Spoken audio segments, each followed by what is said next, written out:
You're not listening. I have to go back to him. My ex needs me more than you ever could. That was the first thing she said. No warning. No buildup. Just a knife dropped straight onto the pavement between us. Before we get started, be sure to subscribe to Family Tales by Ethan so you never miss out on these fascinating true stories. And let us know in the comments what you're watching today. I remember standing there behind her apartment building, on the same cracked asphalt, where I had planned to hand her the key to the car I'd spent months scraping money together to buy.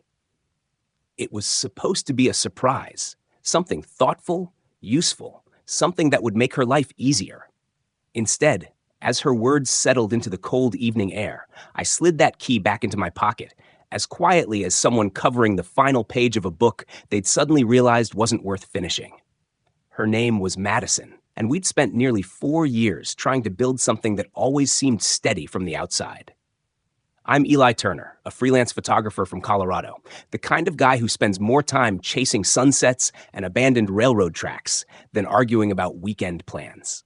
She worked in finance, structured, deliberate, always with a plan and a backup plan.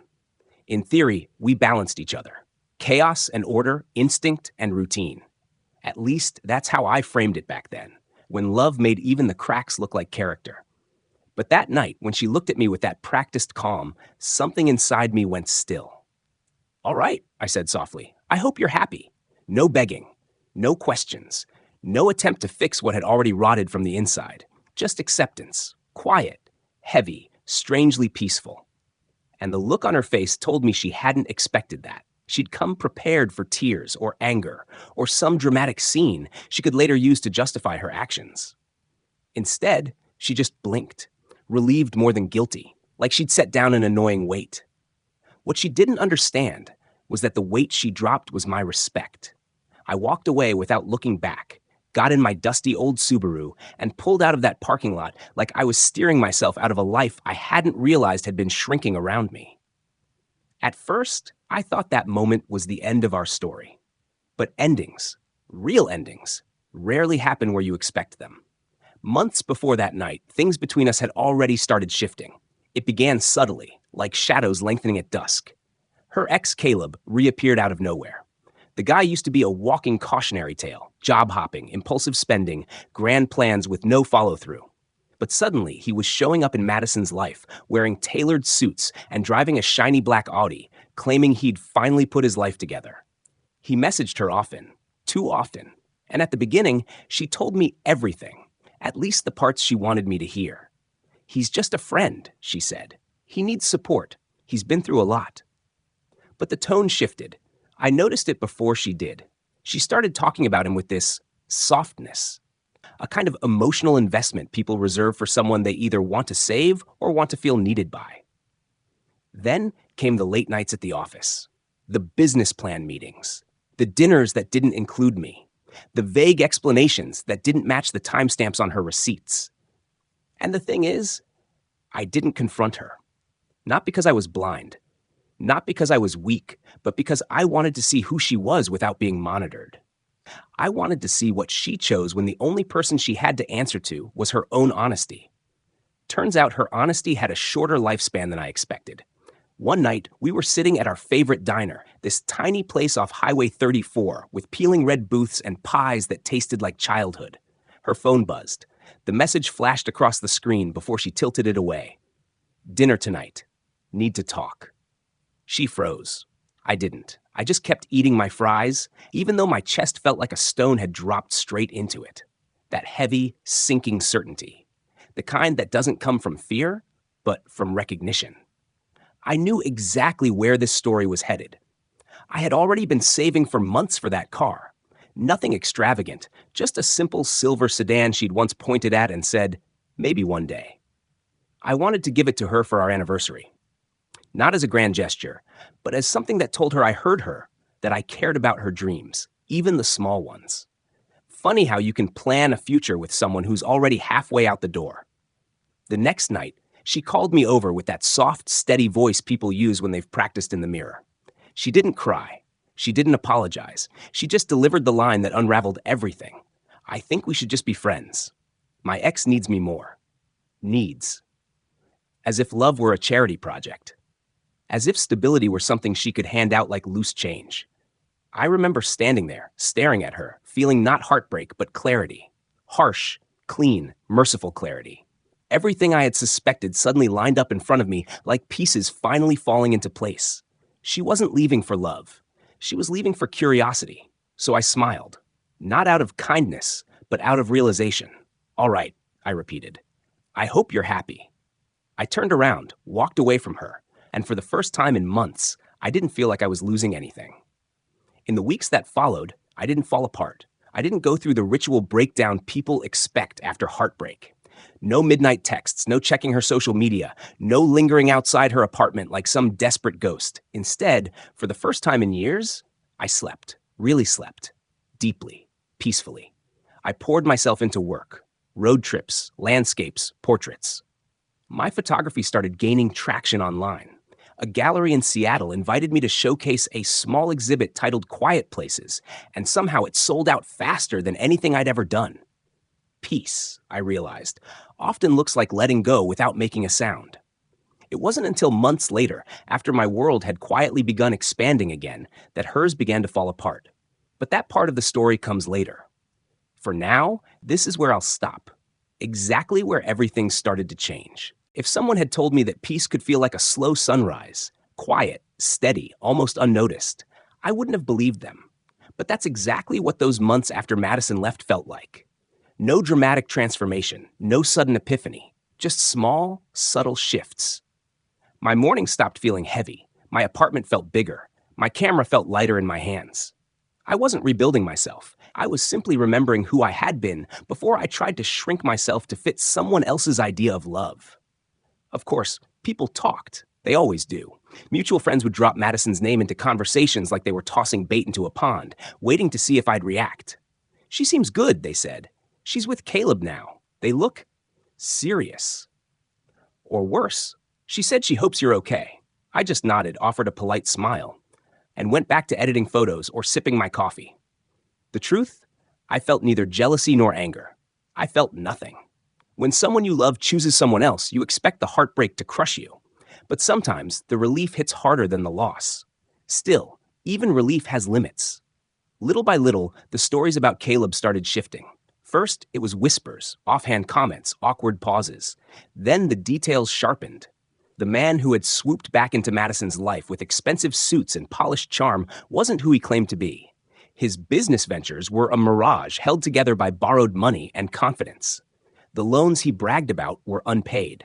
The investors he flashed around were running out of patience. The car he flaunted? Leased under someone else's credit. He wasn't stable. He was a ticking clock. And Madison, in all her earnestness and need to feel important, had started carrying the weight of his choices. She lent him money he couldn't return, co-signed things she shouldn't have, made excuses for him until excuses were the only language she spoke. By the time summer rolled in, her savings were gone. Her apartment followed. Then her job. I didn't feel triumphant hearing that. Honestly, I felt nothing except the strange and sad inevitability of watching a storm roll in after days of warnings. Madison had always believed she could fix people if she loved them hard enough. She just never realized some people only take. I stayed focused on my work. Photography was the one thing that never lied to me. Light behaves honestly. Landscapes don't hide their intentions. And maybe that's why I was drawn to the quiet corners of the Pacific Northwest. The stillness soothed something inside me. During a travel project in Oregon, I met Mara, the editor, who would unknowingly change the direction of my life. She wasn't dazzling in the dramatic way Madison had been. She didn't arrive with sparkles or storms. Her presence felt more like a warm lamp in a dark room, steady, calming, unexpectedly grounding. She took one look at my weathered Nikon and smirked. "That camera's lived more lives than most people," she said. I laughed, really laughed, the kind that comes from the belly, not the throat. We worked together for hours, reviewing photos, cutting captions, gently arguing about word choices. She had this way of being blunt without being cruel, of listening without pretending, of showing up exactly as she was. No games, no manipulation, no chaos masquerading as passion. It was the first time in years I felt seen without being measured. We didn't fall in love quickly. Nothing about us was cinematic. No sweeping gestures, no dramatic declarations under streetlights. It was quiet, consistent, real. Something that grew in the small moments, inside jokes over cold coffee, long drives to remote beaches, late-night editing sessions that turned into conversations about everything and nothing. But Madison wasn't gone. Not yet. One night in early fall, my phone buzzed with a number I didn't recognize. I almost ignored it, but curiosity won. Eli, it's me. Madison, I know I messed up. Caleb lied. He left. I lost everything. But I know you still care. Can we talk? Please. You still love me, right? I stared at the message for a long moment. Not because it hurt, but because it didn't. The version of me who once loved her felt distant, like a childhood memory fading at the edges. So I typed, I used to love you. But the person I loved isn't the one standing here anymore. Then I blocked the number. No anger, no satisfaction, just closure.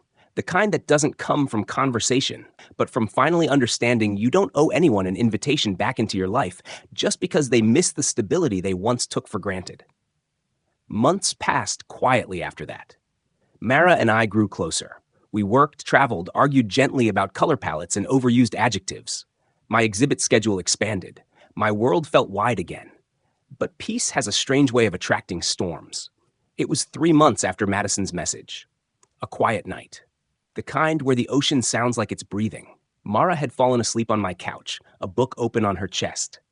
I was editing a set of photos on my laptop when someone started pounding on the door. Not knocking, pounding, violent, desperate. At first, I thought it was a delivery gone wrong or a drunk neighbor. Then came the voice, raw, cracked, unmistakably familiar. Eli, open the damn door, right now. Everything in me went still. I opened the door, and the world tilted for a moment. Madison stood there, drenched in rain, eyeliner streaked, hair wild, eyes unfocused. Behind her were 3 people, strangers, holding up their phones, recording the scene like it was some kind of spectacle. You, she spat, pointing at me. You ruined my life. This is your fault. Her voice wasn't the woman I once loved. It was someone drowning, clawing at whoever was closest. I didn't shout. I didn't defend myself. I just looked at her and asked quietly, Madison, what are you doing? The camera zoomed in. Her companions shouted accusations, hoping to provoke a reaction, to catch a moment that could be twisted online. Mara stepped beside me, calm and steady, and said she was calling the police. Madison laughed, a hollow, broken sound. Go ahead, let everyone see what kind of man he really is. But I didn't flinch. I didn't move. I simply kept my hands in my pockets and waited. And when the police arrived, everything became painfully clear, even to her companions. The officers watched the security footage, her trespassing, screaming, trying to force her way in. They gave her one final warning. Ma'am, you need to leave. If you return, you'll be charged with criminal trespass. She shook, wild-eyed, pointing at me. You'll regret this, Eli. You'll regret not saving me. But as the patrol car pulled away, her threat disappeared into the rain. And for the first time, I understood something profound. Some people don't want saving. They want someone to drown with. After that night, life didn't snap back into place immediately, but it did settle, like dust finally touching the ground after being suspended in the air for too long.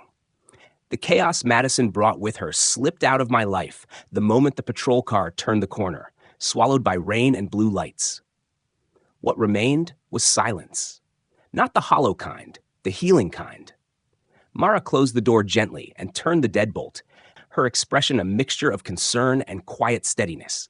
She didn't ask questions. She didn't make dramatic statements. She just placed a hand on my arm and said, sit down, breathe. And for the first time in years, I listened.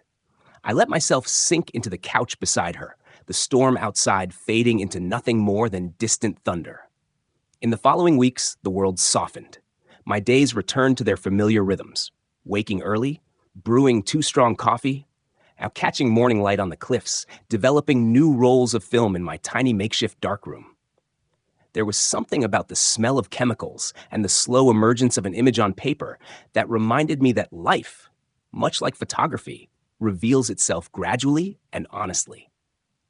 It wasn't long before Mara and I made the decision to leave the city, not out of fear or pressure, but because we wanted something that felt like ours, uncomplicated and untainted by old ghosts. So we packed up everything we owned, her stack of manuscripts, my aging cameras, a few boxes of mismatched dishes, and drove north until the skyline disappeared in the rearview mirror. We eventually settled in a quiet coastal town in Oregon, the kind where the grocery store cashier knows your name by the second week and fishermen wave at you just for existing. Our new place wasn't big, a small rental tucked between evergreens, with a porch that faced the sea. But the moment we stepped inside, breathing in the scent of salt and pine, it felt like a beginning we hadn't known we were waiting for. I opened a modest photography studio on Main Street. Nothing fancy. 3 white walls, a cracked window that let in the warm afternoon light, and a wooden desk I refinished myself. Locals came in for portraits, tourists wandered in to buy prints of the coastline, and every now and then, someone asked about the old film cameras displayed on the shelf. I liked telling their stories. Each scratch, each dent held a piece of my past, a reminder that even damaged things can still capture beauty. Mara found her own rhythm, too. She freelanced for travel magazines, weaving words about hidden trails, forgotten lighthouses, and coastal storms that danced along the horizon. Sometimes she'd sit near the window, legs curled up beneath her, typing while the wind tangled her hair. Every so often, she'd read a sentence aloud, then stare at me over the laptop screen and say, "Too dramatic?" Usually, the answer was yes, and we'd laugh. We didn't talk much about Madison. There was no need. Healing doesn't demand storytelling. It demands presence. And presence was something Mara gave effortlessly. She didn't fill silence with noise or demand reassurances. She just existed beside me, and somehow that was enough. Months passed, and one chilly morning, while cleaning out the studio's desk drawer, my hand brushed against a cold piece of metal. I pulled it out slowly and felt a strange twinge in my chest. It was the car key. The very same one I had saved for, planned for, hoped for. The one I'd intended to give Madison on the night she told me she needed to be there for her ex. The night everything cracked open. I turned it over in my hand, the silver catching the light just right. It didn't hurt to see it, not anymore. It felt like holding an artifact from another lifetime.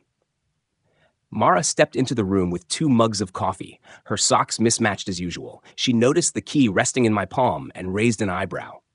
"You look like you found buried treasure," she said, teasing. I let out a soft laugh. "In a way, yes. I bought this once for someone who didn't really understand what it meant. I thought, maybe it could start a new story now. One that's actually worth writing."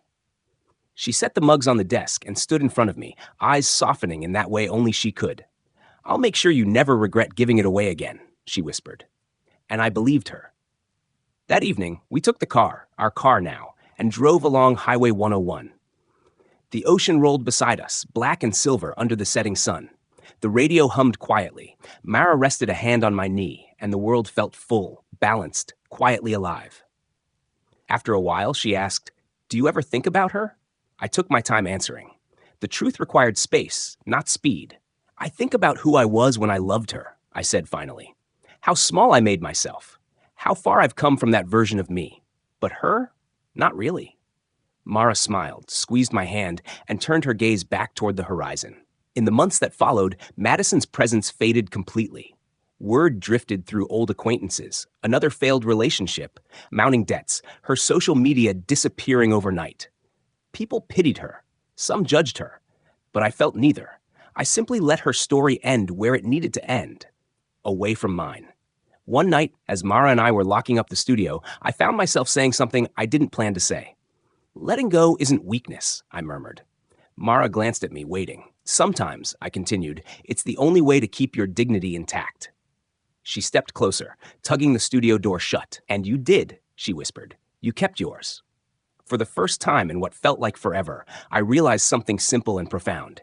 Healing isn't forgetting, and it isn't revenge. It's choosing peace, again and again, until the past finally understands it has no place left to stay.